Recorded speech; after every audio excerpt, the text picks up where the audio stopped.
Alhamdulillahi Rabbil Alamin. Wassalatu wassalam ala ashrafil anbiya'i wal mursalin wa ala alihi wa sahbihi ajma'in. Subhanaka la ilma lana illa ma 'allamtana innaka antal alimul hakim. Rabbi shrah li sadri wa yassir li amri wa hlul 'uqdatam min lisani yafqahu qawli. Amma ba'd. Alhamdulillah ala nikmatil Islam, alhamdulillah ala nikmatil iman, wa kafa biha min ni'mah. Allahumma barik lana fi Rajab wa Sya'ban, wa ballighna Ramadan, wa ballighna Ramadan, wa ballighna Ramadan, wa inna lasiyam wal qiyam wa qiraatil Qur'an, wa qanni'na bil yasir minal manam.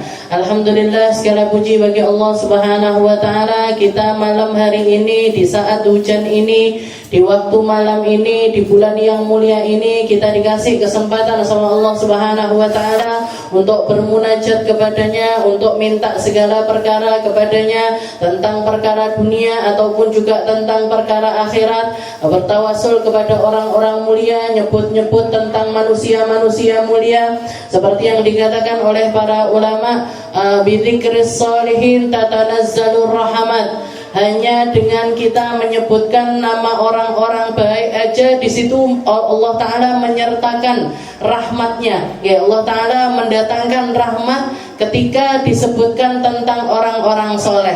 Bagaimana ceritanya kalau yang kita ceritakan adalah Nabi, pemimpinnya orang soleh, pemimpinnya ahli sujud. Kalau misalkan Imam Ali Zainal Abidin terkenal dengan ibadah sholatnya, maka Nabi Muhammad adalah orang yang paling indah di dalam sholatnya, paling banyak sholatnya, paling panjang durasi sholatnya. Kalau misalkan ada orang-orang baik yang terkenal dengan sedekahnya, maka nggak ada yang lebih banyak dibandingkan sedekahnya Nabi Muhammad SAW.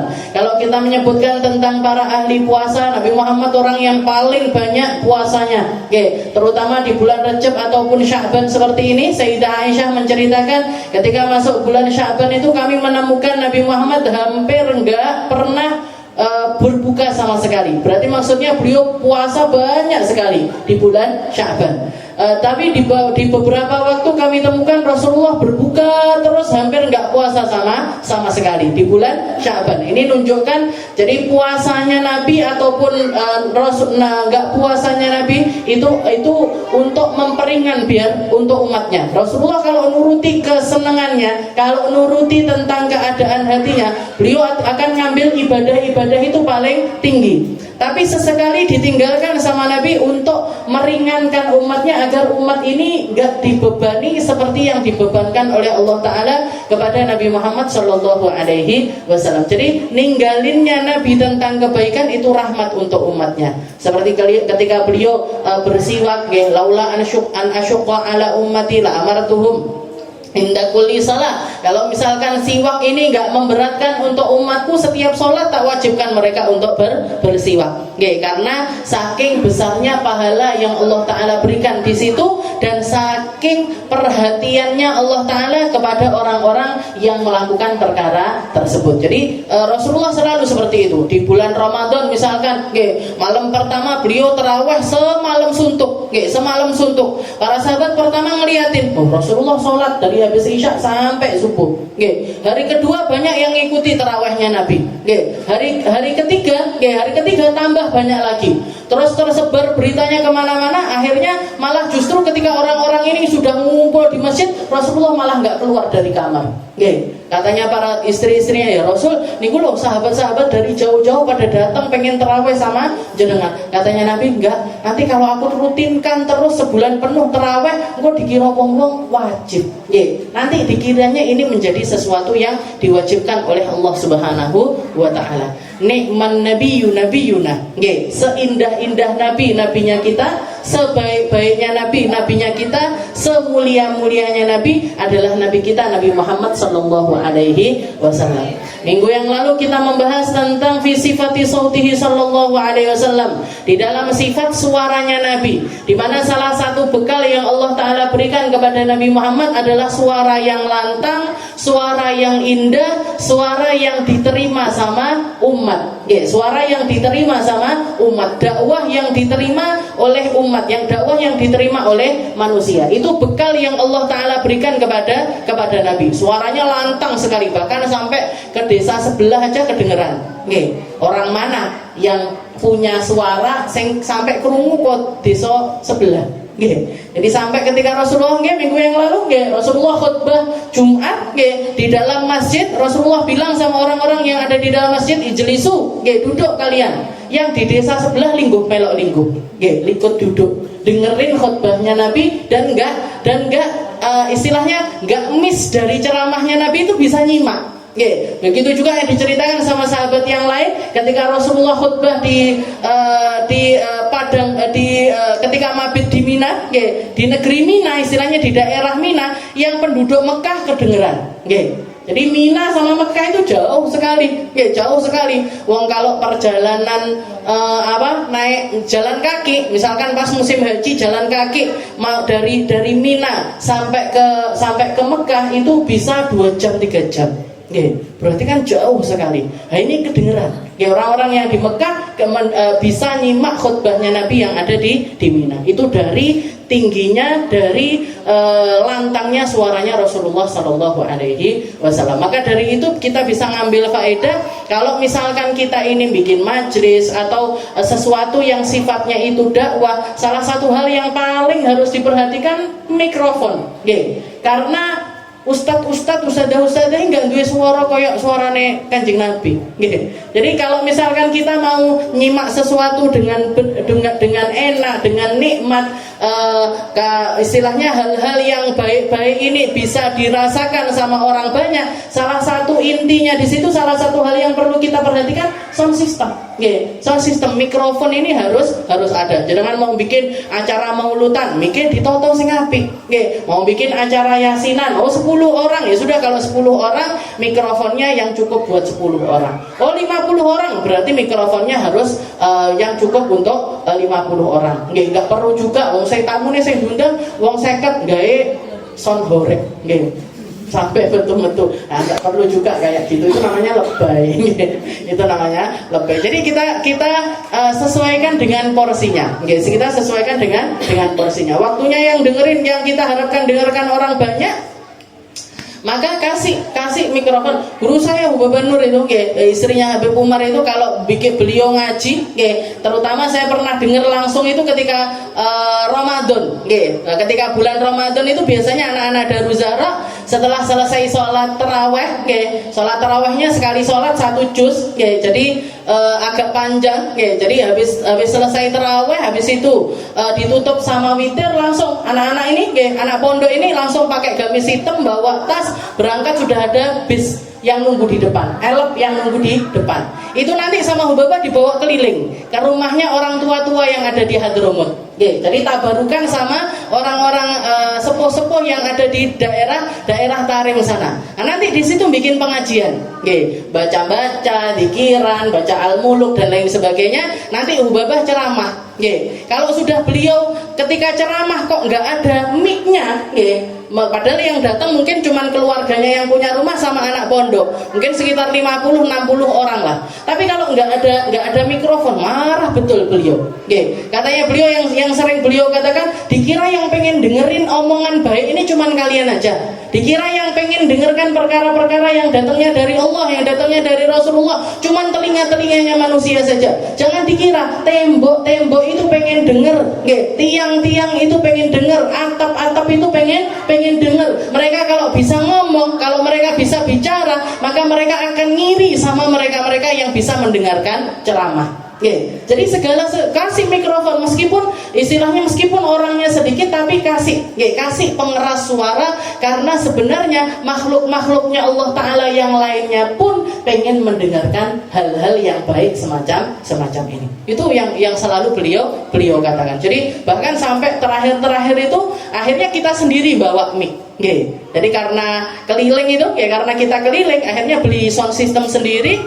Takut kalau tuan rumah ini nggak menyediakan sound system dengan benar. Dibawa yang segeretan itu, dibawa keliling setiap hari, setiap malam, sampai akhir Ramadan itu rutin. Dan beliau kalau dakwah kemana-mana yang dibawa mikrofon, karena takut kalau tidak disediakan, atau karena kalau sudah mic-nya jelek, tidak iso nyemak, Nah ini kalau saya majlisan kok enek bocah cilik, minimal mic saya ini harus lebih keras daripada suara bengok-bengoknya mereka.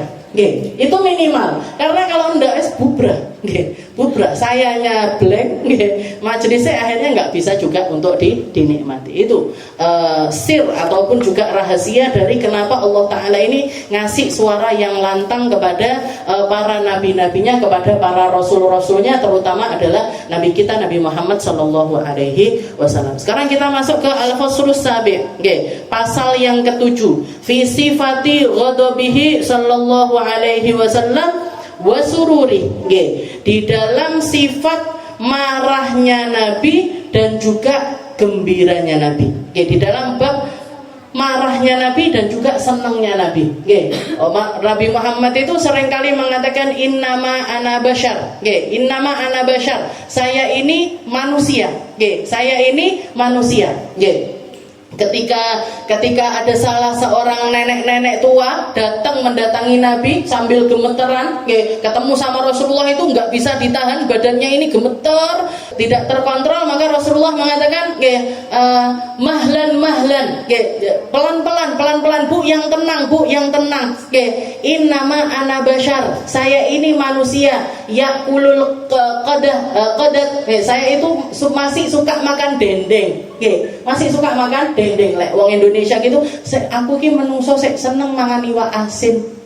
Masih suka makan makanan sederhana itu biasa untuk menenangkan hatinya ibu tersebut.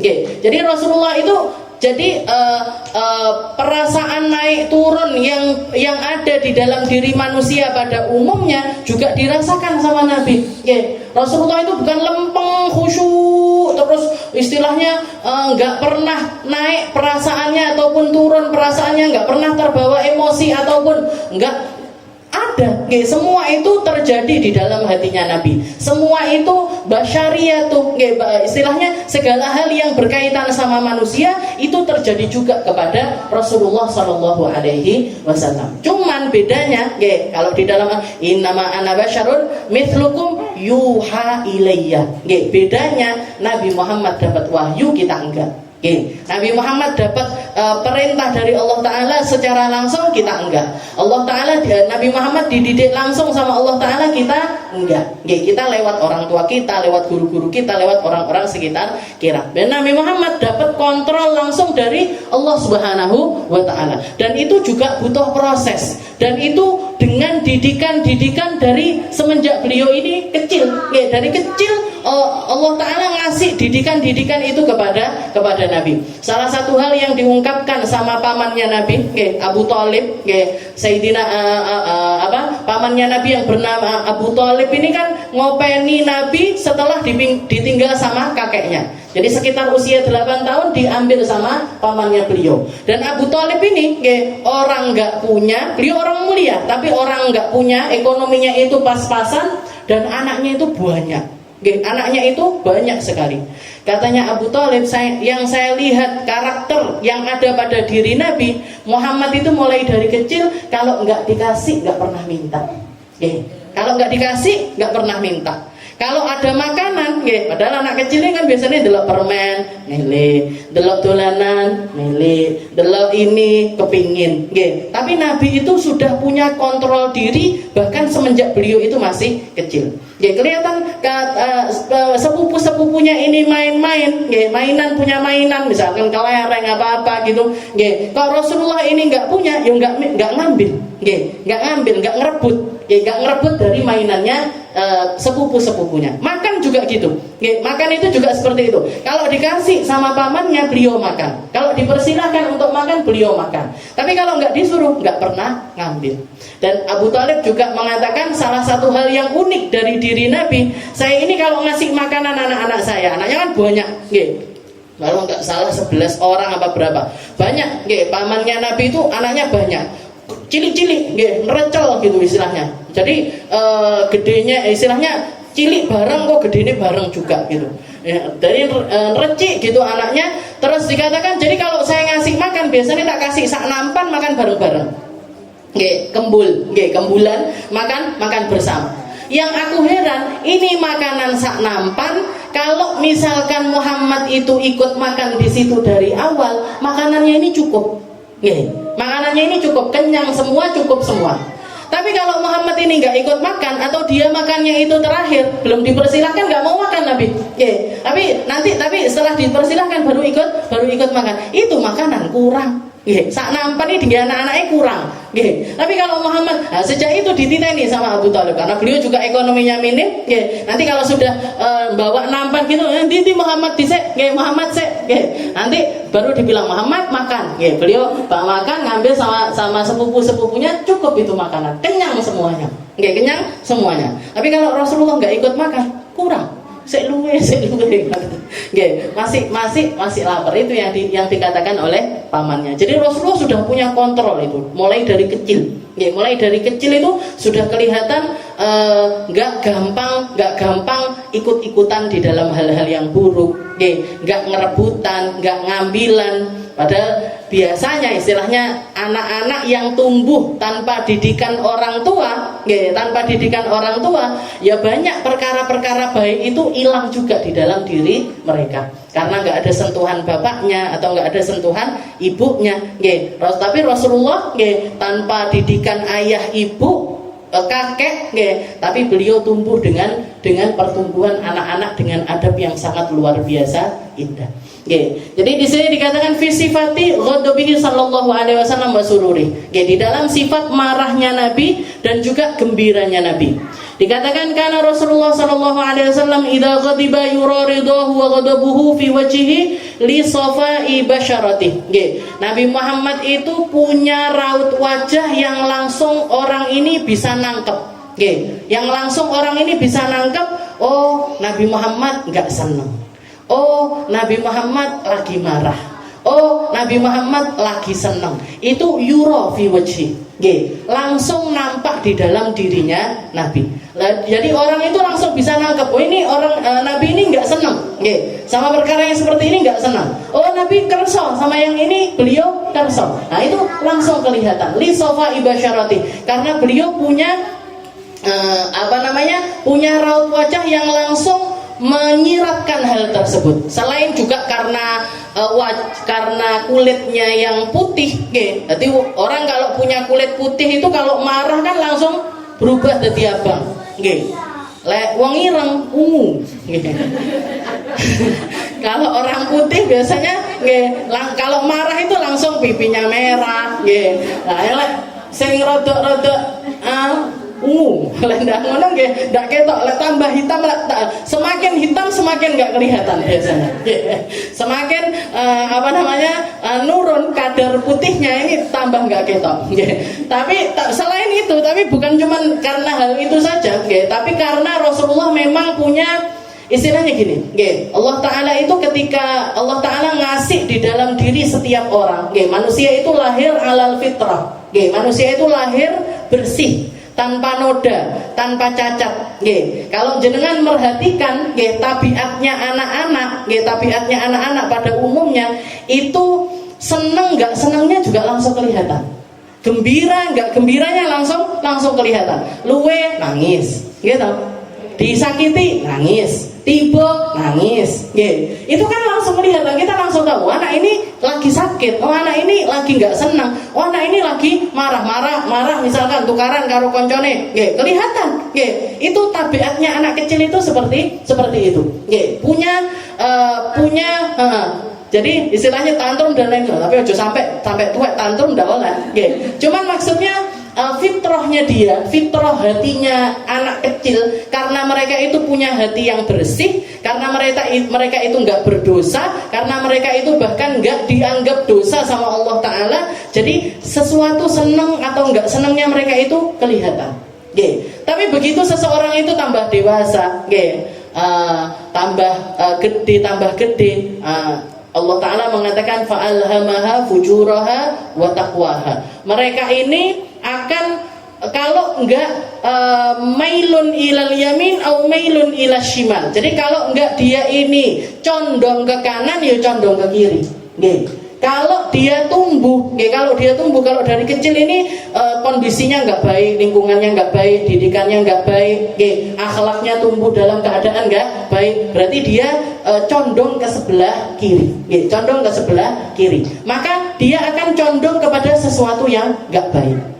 Tapi kalau misalkan dia tumbuh, dipertahankan ini baiknya dia, akhlaknya yang baik, dan keadaan hatinya yang polos dan lain sebagainya, sampai gede itu, maka dia akan mailun ilal yamin. Dia akan condongnya itu kepada kebaikan juga.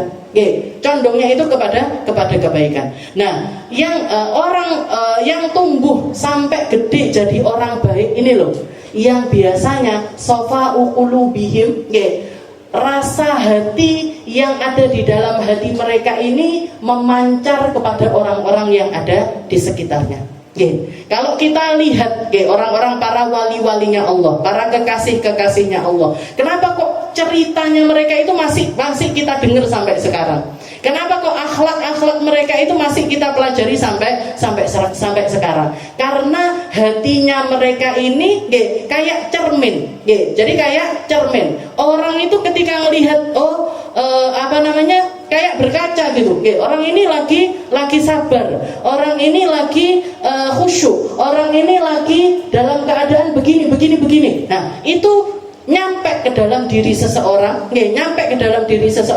yang sampai akhirnya bikin orang-orang sekitarnya ini ngambil faedah dari rasa tersebut.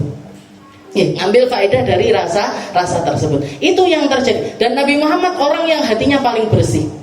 Nabi Muhammad orang yang hatinya paling dijaga sama Allah Ta'ala. Makanya kisahnya paling banyak nyampe ke kita. Akhlaknya paling banyak nyampe ke kita. Bahkan bukan cuman itu, ciri fisiknya pun juga nyampe ke kita. Kenapa? Karena bisa dikatakan hatinya ini tumus ke dalam diri seluruh manusia. Semua orang ngambil kebaikannya Nabi, semua orang mempelajari kebaikannya Nabi, semua orang berkaca kepada Nabi untuk menirukan semua kebaikan-kebaikan tersebut. Nah ini kalau misalkan kita mendidik diri kita dengan kebaikan-kebaikan, dengan perjuangan-perjuangan, dengan akhlak-akhlak, maka orang-orang sekitar kita juga bisa berkaca sama kita. Orang-orang sekitar kita akan ngambil faedah dari kita. Kok nggak usah jauh-jauh, antara orang tua ke anak aja. Nggak usah orang yang dikenal orang banyak atau public figure dan lain sebagainya. Orang tua kita aja. Kalau kita ngapa-ngapain dan kita lihat orang tua kita ini akhlaknya baik, biasanya kan kita ngikuti mereka. Jadi kan saya kan sering cerita, Bu, saya bikin majelis ini yang nuntun abah saya. Yang nuntun abah saya. Beliau punya kalimat-kalimat yang nggak dimiliki oleh orang-orang yang lainnya. Saya nggak menemukan sesuatu di dalam diri orang lain seperti saya menemukan sesuatu itu pada diri abah saya. Abi ini sering bilang buka majelis sih kayak buka toko itu. Karena backgroundnya pedagang memang. Tapi pedagang bedanya, beliau pedagang yang soleh, pedagang baik. Kebaikan ini loh yang kita bisa ngambil, bisa berkaca dari kebaikannya beliau. Beliau cuma ngomong gini, bikin majelis sih kayak buka toko. Paling penting di situ adalah disiplin. Kalau 6:30 mulai. Tadi belum ada orang, masih 1-2 orang 6:30 mulai. La ilaha illallah. Nanti orang yang hadir ini terserah mau ngambil porsi seberapa. Aku tekoku jam 7 kurang seperempat, ya berarti nanti saya dapat bahasa udarnya awal-awal. Nanti kalau saya datangnya jam 7, ya berarti ya garek separuh kunjul didik. Kalau misalkan saya datang jam 7 seperempat, ya sekitar kiusan bahasa udarnya garek ngaji. Udah 8:30 bubar majelisnya. Wes ndak enek uang bisa. Sudah selesai. Ini saya ngambilnya dari mana? Dari abah saya. Kenapa? Saya berkaca dari omongannya beliau, saya berkaca dari akhlaknya beliau, saya berkaca dari dan itu terbukti. Itu sesuatu yang bisa membuktikan bahwasanya sesuatu kalau diseriusi bakalan jalan. Sesuatu kalau tambah lagi, semakin kita serius, semakin Allah Ta'ala akan menampakkan asar di dalam apa yang kita perjuangkan. Nggih, akan asarnya bakalan nampak. Orang berilmu tapi nggak ngapa-ngapain, orang nggak bisa berkaca dari ilmunya. Nggih, orang punya mumpuni di dalam kosakatanya, di dalam public speakingnya dan lain sebagainya. Nggih, tapi kalau misalkan dia nggak berjuang, nggak ngapa-ngapain, ya Allah, orang lain nggak bisa berkaca untuk ngambil ilmunya, nggak bisa berkaca untuk ngambil akhlaknya, nggak bisa berkaca untuk ngambil sepak terjangnya. Tapi kalau orang semakin hatinya ini baik, semakin orang akan jelas. Kayak kaca itu loh. Kalau burem, orang wong ketok yo burem. Tapi kalau semakin jernih, orang akan melihatnya dengan semakin jelas. Jadi dikatakan karena Rasulullah SAW idza ghadiba yura ridahu wa ghadabuhu fi wajhi. Nabi Muhammad itu ridhonya langsung kelihatan, marahnya juga langsung kelihatan. Marahnya juga langsung lihat li sofa ibasyarati, karena jernihnya keadaan hati beliau dan juga apa yang Allah Ta'ala tampakkan di dalam diri beliau. Wa kana sallallahu alaihi wasallam idza ghadib ihmarrat wajnata. Jadi Rasulullah itu punya urat di bagian dahinya beliau, memanjang dari atas ke bawah sini. Setelah itu juga di bagian sini, di bagian daerah sini, itu langsung merah kalau sudah beliau itu marah. Kalau marah ini mata beliau yang ujung-ujung dua ini langsung merah, terus urat-urat yang ada di sini itu keluar. Itu menunjukkan kalau beliau itu marah betul. Dan Rasulullah sering kelihatan marah seperti itu, maksudnya bukan sering, tapi beberapa kali ditemukan sama para sahabat. Tapi yang pasti marahnya Nabi bukan tentang dirinya. Marahnya Nabi bukan tentang harga dirinya. Nabi itu dilempari orang, dicaci maki orang, diludahi orang, ditaruh kotoran di atas punggungnya, dikasih kotoran di depan rumahnya, sampah dibuang di terasan rumahnya. Ndak tahu nesu belas. Bukan cuman bukan cuman nggak membalas, tapi nggak yang nampak marah, yang nampak di wajahnya aja enggak. Ya panggah guyu. Nah awalnya dewe kan nahan marah tapi rupanya serakaru-karuan gitu. Wong iki wani men, misalkan ngelok nih aku ditenono, nah seperti itu. Itu Nabi. Bahkan itu nggak marah sama sekali. Tapi marahnya Nabi kalau sudah agamanya Allah Ta'ala direndahkan, atau misalkan ada hal-hal yang didikannya Nabi kok nggak nyampe kepada umatnya, nah itu Rasulullah marah. Berapa kali Rasulullah marah kepada Sayyidina Mu'ad? Sekali, bukan berapa kali. Sahabat ini kalau diseneni sama Rasul itu juga langsung kapok. Kalau sudah ditegur sama Nabi juga langsung kapok. Sayyidina Mu'ad kesebar, orang-orang yang, jadi Rasulullah itu kan salat, beliau ngimami di Masjidun Nabawi. Tapi di sekitaran Madinah, orang-orang yang ada kampung sini, Rasulullah langsung nunjuk satu persatu. Mereka yang wakafkan rumahnya ataupun tempatnya untuk dipakai salat jamaah, nanti Rasulullah yang mutus, kamu yang jadi imamnya di masjid ini fulan, yang bagian adzan fulan, yang di masjid ini yang dibagi sama Nabi, tukang adzan sama tukang imam. Kok tukang? Ya muadzin sama imam itu dibagi sama Nabi. Muadzin sama, bahkan ada yang perempuan. Kalau nggak salah namanya Sayyidah Syafa. Sayyidah Syafa itu, beliau mumpuni di dalam keilmuan, mumpuni di dalam Al-Qur'annya, bacaannya bagus, terus hafalannya banyak, dan beliau itu fasih, dan mumpuni untuk menjadi seorang imam. Maka Rasulullah ngutus setiap harinya itu yang bagian adzan untuk ke rumahnya Sayyidah Syafa. Nanti perempuan-perempuan ikut sholat berjamaah di rumahnya beliau. Perempuan tok panggahan, tapi masih imamnya wedok, nggak berarti bapak-bapak melok sholat di belakangnya Sayyidah Syafa ini. Jadi perempuan jadi imam, tapi muadzinnya tetap laki-laki. Itu Nabi. Nah, termasuk diantaranya Sayyidina Mu'ad bin Jabal. Masyhur ceritanya, Sayyidina Mu'ad ini ngimami sholat pakai surat panjang-panjang. Duhuran syaratnya Al-Baqarah.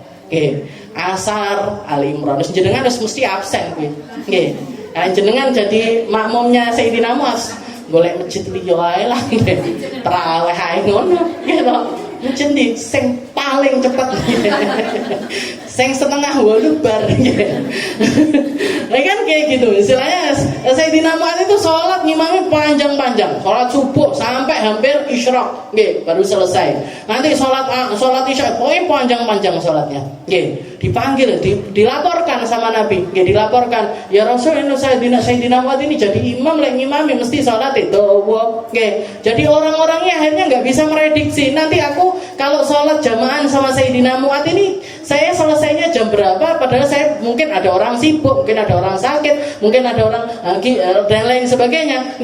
Banyak kerepotan. Akhirnya orang-orang istilahnya kasak kusuk ngomongin Sayyidina Mu'adz, dipanggil sama Nabi. Ya, dipanggil sama Nabi. Rasulullah, Sayyidina Mu'adz ini datang dan Rasulullah dalam keadaan marah. Oke, dalam keadaan marah luar biasa. Oke, jadi sininya keluar urat-uratnya. Setelah itu beliau mengatakan, "Afattanun anta ya Mu'adz, afattanun anta ya Mu'adz." Kamu ini apa pengen jadi orang yang populer? Kamu ini apa pengen viral? Kamu ini istilahnya dimarahin sama Nabi. Afattanun anta, apa kamu ini pengen jadi orang yang memecah belah umat, pengen membawa fitnah untuk orang-orang. Kalau kamu mau sholat sendiri, mau dakwah-dakwahnya sak karepmu. Tapi kalau kamu jadi imam, kamu harus ngelihat siapa makmummu. Di situ ada orang tua, di situ ada ibu yang ngopeni anake, di situ ada pekerja dan lain sebagainya. Kamu harus rahmat sama orang-orang yang ada di belakang. Ini Sayyidina Mu'adz dimarahi sama Nabi.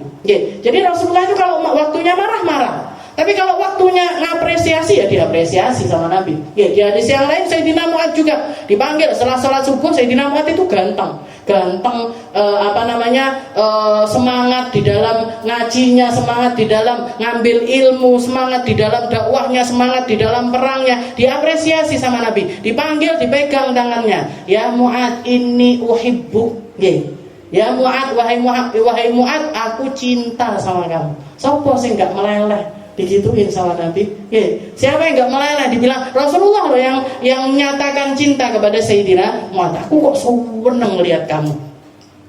Anak muda, baik, akhlak. Istilahnya ini uhibbuk ya Mu'adz. Faqul dubura kulli salat, Allahumma inni ala dzikrik wa syukrik wa husni ibadatik. Kamu kalau habis salat bacaan zikir, tak kasih ijazah. Rasulullah kalau senang sama orang dikasih ijazah. Dikasih ijazah untuk mengamalkan tentang sesuatu yang bakalan menyelamatkan dia sampai ke surga. Faqul dubura kulli salat, setiap kali kamu selesai salat wahai Mu'adz, baca Allahumma inni ala dzikrik wa syukrik wa husni ibadatik. Ya Allah, bantu saya. Bantu saya untuk zikir, bantu saya untuk bersyukur, bantu saya untuk beribadah dengan ibadah yang baik. Jadi dikasih wasiat sama Nabi, Allahumma inni ala dzikrik wa syukrik. Kalau jenengan salat terus punya itu masuk di dalam wiridannya, itu yang pertama kali dapat ijazah Sayyidina Mu'adz. Sayyidina Mu'adz bin Jabal. Jadi wakana sallallahu alaihi wasallam idza ghadiba ihmarrat wajnatah. Jadi uratnya memerah, terus habis itu di bagian sininya juga mata beliau yang pojok-pojok itu keluar merah-merahnya. Wakana sallallahu alaihi wasallam idza ghadiba wa huwa qa'im jalas, wa idza ghadiba wa huwa jalis ittaji' fayadhhab ghadabuh. Dan Nabi itu kebiasaannya kalau marah, kalau beliau lagi marah, beliau marahnya berdiri langsung duduk. Beliau marahnya duduk geletak. Fayadhhab ghadabuh. Nah, ini ajarannya Nabi. Caranya Nabi di dalam ngontrol marah. Karena katanya Nabi, asyaiton yajri fil insan majrad dam. Kita ini punya bagiannya setan di dalam diri kita. Kita ini manusia ini, setan ini jalan sama aliran darahnya manusia. Dan kalau misalkan seseorang itu marah, marahnya itu bukan dari diri kita, tapi seringkali marah itu datangnya dari bagiannya setan yang ada di dalam diri kita. Seperti yang dikatakan sama setan sendiri kan, khalaqtani min nar. Ya Allah, jenengan nyiptakan saya dari api. Jadi tabiatnya setan ketika dia ada di dalam diri kita, terus kita tersulut emosi kita, itu yang bangun adalah bagiannya setan. Jadi panasnya setan, apinya setan ini loh yang bikin kita itu marah. Apinya setan yang bikin kita itu marah. Nah, katanya Nabi, dan api nggak bisa kalah kecuali pakai air. Nggih, kalau nggak gitu pakai tanah. Yang ini tadi yang hadis ini tadi bisa kita simpulkan kita kenapa kok orang berdiri biar marahnya ini rada duduk. Kalau duduk geletak. Nggih, agar kita ini lebih dekat kepada fitrahnya kita. Fitrahnya kita apa? Tanah. Kita ini dari tanah. Nggih, kita ini datang terbuat dari tanah. Ketika kita marah, nggih, piye carane ngeredem? Dekatkan badan kita ini ke tanah. Nggih, berdiri, duduk geletak. Nggih, geletak sik panggah nesu, kerukupan. Nggih, kerukupan. Jadi, kalau nggak gitu pakai air. Nggih, kalau nggak gitu pakai air. Dalam hadis yang lain Rasulullah mengatakan, kalau kamu marah, wudu. Nggih, wudu sik panggah nesu, kerucukan. Nggih, kerucukan panggah nesu, adus. Nggih. Jadi berenang sekalian kalau perlu. Ya mesti enggak situ nesu mesti. Nggih. Arab nesu biur. Kan enggak situ nesu mania. Jadi healing malah. Jadi seperti itu yang diajarkan sama Nabi Muhammad SAW. Itu ajarannya Nabi. Jadi kita dekatkan. Kalau enggak pakai tanah, jadi istilahnya api itu dipadamkan pakai apa? Kalau enggak pakai api, kalau enggak pakai air ya pakai tanah. Oke. Kalau cukup dengan mendekatkan kita ke tanah cukup ya sudah. Oke. Kalau nggak cukup ya itu tadi pakai air. Oke, wudu. Kalau nggak gitu mandi. Itu ajarannya Rasulullah SAW. Wa kana sallallahu alaihi wasallam idza ghadib lam yajtari alaihi ahad illa Ali. Oke. Katanya para sahabat, Nabi Muhammad itu kalau sudah marah, nggak ada satupun sahabat, nggak ada satupun orang yang berani untuk istilahnya mendekati Nabi ataupun menenangkan Nabi, siapapun itu nggak ada yang berani illa Ali, kecuali Sayyidina Ali bin Abi Thalib. Sing wani mek Sayyidina Ali. Karena saking dekatnya beliau, Sayyidina Ali ini kan anak asuhnya Nabi. Mulai dari kecil hidup bersama Nabi. Ketika Rasulullah dewasa, habis itu nikah sama Sayyidah Khadijah, belum dapat wahyu. Seperti yang kita tahu, Abu Thalib ini kan punya anak nerecik banyak. Punya anak itu banyak sekali.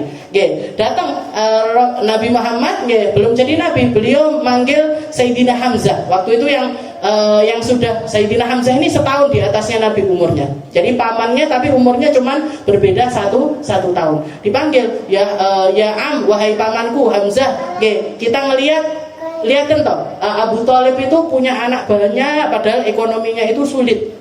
Gimana kalau kita itu meringankan bebannya beliau? Gimana caranya? Kamu ngambil salah satu anaknya, aku ngambil salah satu anaknya. Kamu ngambil salah satu, aku ngambil salah satu. Akhirnya katanya Sayyidina Hamzah, ya sudah, ayo datang ke rumahnya Abu Thalib.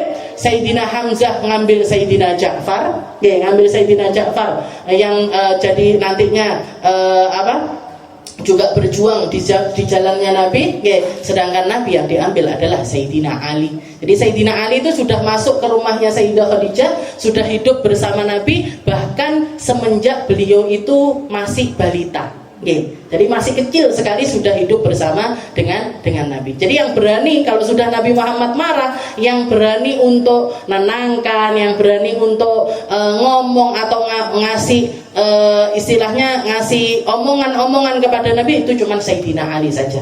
Cuma Sayyidina Ali. Karena ya keistimewaan yang ada pada diri Sayyidina Ali. Sayyidina Ali itu bukan cuman pinter, bukan cuman istilahnya ya sudah setelah itu kan nanti jadi mantunya. Istilahnya habis itu kan jadi mantune Nabi. Jadi beliau punya kemuliaan yang luar biasa. Punya kemuliaan yang luar biasa. Di salah satu syairnya beliau mengatakan Muhammadun Nabi akhi wa sihri. Saya ini adalah orang yang Nabi Muhammad itu mertua saya dan juga saudara saya. Sepupu. Beliau sepupu sama Nabi, sepupu sama Nabi Muhammad, tapi juga setelah itu juga jadi mertuanya. Muhammadun Nabi, akhi wa sihri. Dia adalah saudaraku, dia juga adalah mertuaku. Wa Hamzatu sayyidus syuhada'u ammi. Sedangkan Sayyidina Hamzah yang jadi pemimpinnya orang-orang yang mati syahid itu pamanku. Karena Sayyidina Ali dia adalah pamanku. Sayyidina Hamzah kan meninggal di perang Uhud dan Rasulullah mengatakan sayyidus syuhada'u Hamzah. Nanti orang ketika di akhir zaman di hari kiamat, para orang-orang yang mati syahid, mau itu syahid dunia akhirat, mau itu syahid dunia, maka mereka akan ada di belakangnya Sayyidina Hamzah. Di belakangnya Sayyidina Hamzah dibangkitkan dengan aroma yang sangat wangi. Dengan setelah itu malaikat mengatakan minggir kabeh, minggir kabeh. Hamzah dan para syuhada akan masuk ke dalam surga bila hisab bila adab, tanpa hisab tanpa adab. Nggak pakai timbang-timbang, nggak pakai di gini-gini kan, nggak pakai. Langsung masuk ke dalam surga bi ghairi hisab. Nggak pakai hisab, nggak pakai mampir nenggone neraka dhisik, nggak ada. Bila hisab bila adab. Ini orang-orang yang mati dalam keadaan syahid dunia ataupun syahid dunia akhirat. Orang syahid dunia akhirat itu yang mati di dalam perang dengan niatan yang benar, dengan niatan li'ila kalimatillah. Orang yang mati syahid dunia juga di belakangnya Sayyidina Hamzah. Orang mati syahid dunia ini, ibu yang meninggal melahirkan, orang mati tenggelam, orang mati keruntuhan, orang mati kena musibah, orang mati sakit perut, syahid, mati. Tapi syahidnya syahid akhirat. Syahidnya adalah syahid akhirat. Semuanya di belakangnya Sayyidina Hamzah. Katanya Sayyidina Ali begitu. Wa Hamzatu sayyidu syuhada'u ammi. Hamzah pemimpinnya syuhada itu pamanku. Wa Ja'farul ladzi yudhi wa yumsi. Juga Sayyidina Ja'far yang beliau pagi sorenya itu dihabiskan untuk ibadah kepada Allah. Sayyidina Ja'far itu ikut hijrah pertama kali di Habasyah ke Ethiopia. Habis itu pulang ke Madinah, ketemu lagi sama Nabi Muhammad di Madinah. Setelah itu baru beberapa bulan setelah itu ikut perang namanya perang Mu'tah, yang sampai bikin beliau ini syahid. Yang tangannya dipotong, jadi beliau megang bendera pakai tangan kanannya dipotong, megang pakai tangan kirinya dipotong. Setelah itu diapit pakai kedua lengannya beliau yang tersisa. Setelah itu ditombak bagian jantungnya, mati seketika. Tapi dikatakan Rasulullah mengatakan Sayyidina Ja'far naik, yang menyambut malaikat Jibril dan juga malaikat Mikail, dan Allah Ta'ala gantikan dua tangannya ini dengan sayap dari Allah Subhanahu wa Ta'ala. Jadi wa Hamzatu wa Ja'farul ladzi yudhi wa yumsi yatiru ma'al malaikah ibnu ammi. Dia adalah putra ibuku, maksudnya saudara sekandungku. Belum lagi istrinya, orang mulia, anak-anaknya, cucu-cucunya Nabi Muhammad SAW. Di akhir beliau mengatakan, siapa? Orang yang memiliki sahmi, lahu sahmun kasahmi, yang memiliki kemuliaan seperti kemuliaanku, yang memiliki bagian dari Allah Ta'ala seperti yang Allah Ta'ala berikan kepada diriku. Ini kemuliaannya Sayyidina Ali. Beliau sudah masuk Islam sebelum balik, sudah masuk Islam. Makanya kalau orang di zaman sahabat itu dikatakan kalau mau tahu Al-Quran dengan tafsirnya, dengan hikmahnya, dengan semua kandungan kebaikan yang datangnya dari Allah Ta'ala, mau tahu persis tentang hal itu, tanyanya ke Sayyidina Ali.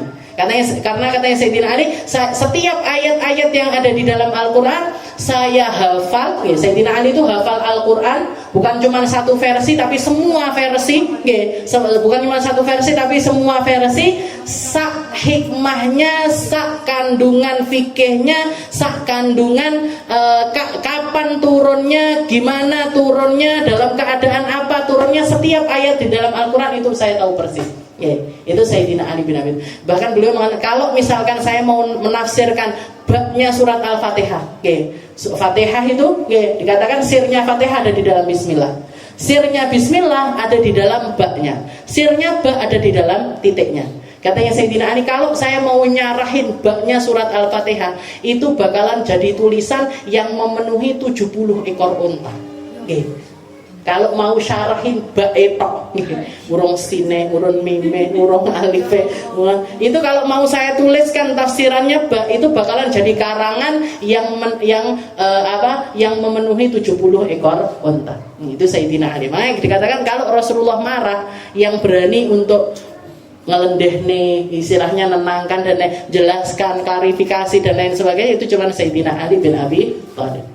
Wa kana sallallahu alaihi wasallam ab'adan nasi ghadaban wa asra'ahum ridha.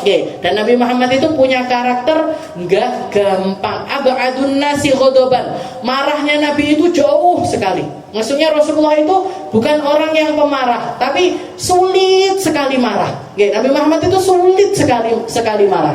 Wa asra'ahum ridho. Tapi kalau sudah marah, gampang leremnya. Gampang leremnya. Orang itu kan Nabi Muhammad mengatakan ada di dalam marah, manusia itu di dalam marahnya punya ada 4 karakter. Ada orang gampang marah, gampang lerem, gampang ridho, gampang marah, gampang ridho. Ada yang sulit marah, gampang ridho. Ini kayak Nabi Muhammad Shallallahu Alaihi Wasallam. Ada orang sulit marah, sulit ridho, sulit marah. Nesune ki angel, gak gampang bikin dia marah itu gak gampang. Tapi kalau sudah marah, mendeme suwi. Ini orang ketiga. Yang keempat, sulit marahnya, atau gampang marah, suwi ridhonya. Nah ini orang yang paling parah ya 3 sama 4 ini tadi. Jadi ridhonya itu lama. Gampang marah, sulit ridho itu nggak baik. Sulit marah, gampang ridho itu juga sebenarnya nggak baik. Istilahnya dari 4 karakter ini yang paling afdol ya tentu saja seperti karakternya Nabi. Ba'idul ghadab, sari'ur ridho. Sulit marah, kalau sudah marah tapi gampang lerem. Nah itu karakternya Rasulullah Shallallahu Alaihi Wasallam. Tinggal kita ngelihat aja awake dhewe piye, gampang tersulut emosi apa? Ngutahne banyu. Ayo. Anaknya layak untuk dinasi. Bagaimana inafidul haq wa in ada dari kapit darar alaihi wa ala ashabi. Dan Nabi Muhammad itu kalau sudah marah, haknya orang yang istilahnya yang terkena di dalam efek, istilahnya efek marahnya Nabi itu Rasulullah kalau diselesaikan secara tuntas, diselesaikan secara tuntas. Ketika seperti yang salah satu sahabat, ketika Rasulullah itu menakni barisan perang, ada salah satu sahabat yang jadi kena tongkatnya Nabi, kena pukul, badannya itu kena pukul dari tongkatnya Rasulullah Shallallahu Alaihi Wasallam. Nah, setelah itu Rasulullah ngomong, jadi sebelum berangkat perang itu Rasulullah mengatakan, siapa di antara kalian yang punya hak atas aku? Kita nggak ngerti nanti itu keadaannya kita itu gimana. Kalau ada yang pengen yakusuni, yang ngambil hak dari aku, silahkan katakan. Maka sahabat itu ngacung, saya ya Rasul, saya jenengan punya utang sama saya. Utang apa? Utang apa? Utang uang, tak kasih uang. Utang ini tak kasih. Apa yang kamu inginkan? Jenengan ya Rasul, tadi ketika gini-gini kan, kena badan saya, kena badan saya. Terus gimana? Kamu pengennya gimana? Saya maunya balas ya Rasul. Sahabat marah semuanya. Iki uang ini nggak tahu diri istilahnya gitu kan. Masa mau balas Nabi, mau balas mukul, mau balas mukul Nabi. Tapi dikasihkan tongkatnya sama Nabi. Sini dikasihkan tongkatnya, dipegang sama orang tersebut. Setelah itu dia bilang, ya Rasul, saya tadi waktu jenengan gini-gini kan, saya lagi OT-OT. Maksudnya baju saya atas ini nggak tak pakai, jadi kena langsung ke kulit saya. Terus gimana maksudmu? Jenengan ya lepas bajunya. Lepas bajunya Rasul. Tambah marah sahabat. Kita tambah gak gena. Rasulullah disuruh OT-OT, suruh ngelepas bajunya. Tapi dilepas bajunya sama Nabi. Dan sahabat yang marah itu ditenangkan sama Nabi. Setelah itu ya sudah sini kamu. Tadi jenengan sakit loh ya Rasul. Jenengan mukul saya tadi sakit loh ya Rasul. Ya wes, kamu pukul saya sampai sakit juga nggak apa-apa. Tambah dekat orangnya. Setelah antara dirinya sama Nabi ini sudah nggak ada jeda, nggak ada batasan, nggak ada jarak, dilempar tongkatnya, dipeluk Nabi. Main kita lo karepku ya Rasul. Saya mau mukul jenengan, saya cuma pengen yalmisu jildi bijildik. Saya cuma pengen nempelkan kulit saya ke kulitnya jenengan ya Rasul. Nggak jadi mukul, enggak ya Rasul. Entek wes. Istilahnya aslinya karepku ya cuman ini aja, bukan nyari sesuatu yang lain. Ini adilnya. Tapi kan keadilan ditegakkan sama Nabi. Istilahnya Rasulullah nyakitin orang ya, konsekuensinya diterima sama Nabi. Resikonya itu diterima sama Rasulullah Shallallahu Alaihi Wasallam. Ketika orang-orang Yahudi protes tentang salah satu hukum. Jadi ada anaknya pendeta, ada anaknya pendeta berzina. Ada anaknya pendeta itu berzina. Orang-orang Yahudi waktu itu kan Rasulullah rekenannya jadi presiden, kayak jadi hakimnya. Jadi orang Yahudi juga ada di bawah kepemimpinannya Nabi. Nah orang-orang sekitar ini mengatakan dia anaknya pendeta, dia anaknya orang yang terkemuka, dia anaknya orang yang dimuliakan di dalam agama Yahudi. Mbok dikasih keringanan di dalam hukumannya. Jangan dihukum seperti orang biasanya. Jangan dihukum cambuk atau dihukum dengan rajam dan lain sebagainya. Kasih keringanan. Marah Nabi, marah setelah itu mengatakan lau kanat Fatimah bintu Muhammad saraqat laqata'tu yadaha. Kalau Fatimah anakku dewe sing paling tak sayangi, kok dia sampai nyuri, aku sendiri yang bakalan motong tangannya. Aku sendiri yang bakalan motong tangannya. Loh, kok kamu nyuruh saya nggak adil terhadap hukum-hukumnya Allah Subhanahu wa Ta'ala. Orang berzina ya dihukum seperti orang berzina. Orang mencuri ya dihukum dengan pencurian. Orang minum khamr dihukum dengan hukumannya orang minum khamr. Laukan Fatimah bintu Muhammad sarafat laqata'tu yada. Saya sendiri. Makanya jenengan ketemu Habib atau ketemu Syarifah kok ngomong saya turunane Nabi ndak popo maksiat, keplak ae Bu sirai. Pukul aja kepalanya. Mau Nabi Muhammad nggak ngajarin seperti itu. Nabi Muhammad nggak nyuruh seperti itu. Orang maksiat dihukum dengan hukumannya orang maksiat. Orang salah mau turunannya siapapun, mau anaknya siapapun, ya bangga kudu disalah nih. Jadi nggak ada ceritanya.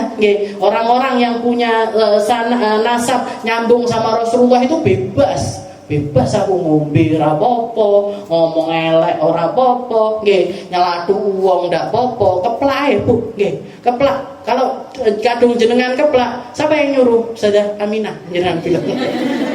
Anak ipah-ipah angel-angel ditotot, tok, mana ndak apa-apa, Nah, bahasa itu kayak gitu, Kalau ketemu kan jenengan mungkin istilahnya juga dengar lah ada oknum-oknum dari habaib ini rada ruwet-ruwet di dalam muamalahnya, nanti minta-minta, gedor-gedor rumahnya orang, Abah saya itu ngomong sama semua kiai-kiai daerah sini, kiai ngunut, kiai yang abah saya kenal, itu yang sering dirusui sama habib-habib model antik-antik seperti itu. Kata abah saya, lek enek wong-wong model ngono teko iki teluken aku. Panggil saya, ben aku sing ngadepi. Biar saya yang ngadepi. Bapakmu ndak ngajarin gitu, kakek moyangmu nggak ngajarin gitu, Nabi Muhammad nggak ngajarin seperti itu. Akhlaknya Nabi itu luar biasa. Kamu nggak berakhlak seperti akhlaknya Nabi, kamu nggak berhak dapat kemuliaan. Kamu mulia itu bukan karena nasab, bukan karena harta, bukan karena jabatan, tapi karena dirimu sendiri sebagai seorang manusia. Sebagai seorang manusia. Bahkan jadi seperti itu akhlaknya Nabi. Betul alaihi wa alas. Wa kana sallallahu alaihi wasallam idza kariha syai'an urifa dzalika fi wajhihi. Seperti yang tadi, Nabi Muhammad itu kalau benci sama sesuatu langsung kelihatan. Kalau enggak senang sama sesuatu langsung kelihatan. Jadi ini tentang marahnya Rasulullah Shallallahu Alaihi Wasallam. Di paling enggak kalau misalkan kita, jadi marah itu kudu dikontrol. Marah itu harus kita punya treatment gimana caranya biar marah ini enggak ngefek sampai ke sesuatu hal yang lainnya. Di dalam salah satu wasiatnya Nabi Muhammad, idza ghadiba ahadukum falyaskut. Kalau kita marah, pertama yang harus kita lakukan menang. Karena biasanya orang kalau marah ini yang keluar ini omongannya elek-elek. Nanti kalau sudah sadar baru eling. Aku kadung ngomong kayak gini. Berapa banyak orang laki karena emosi nalak istrinya, mukul anaknya atau sesuatu yang bikin dia itu menyesal. Apalagi lebih-lebih lagi jangan sampai keluar doa-doa. Kalau orang lagi marah, jadi paling pertama yang harus kita lakukan kalau kita marah menang, dikunci mulutnya.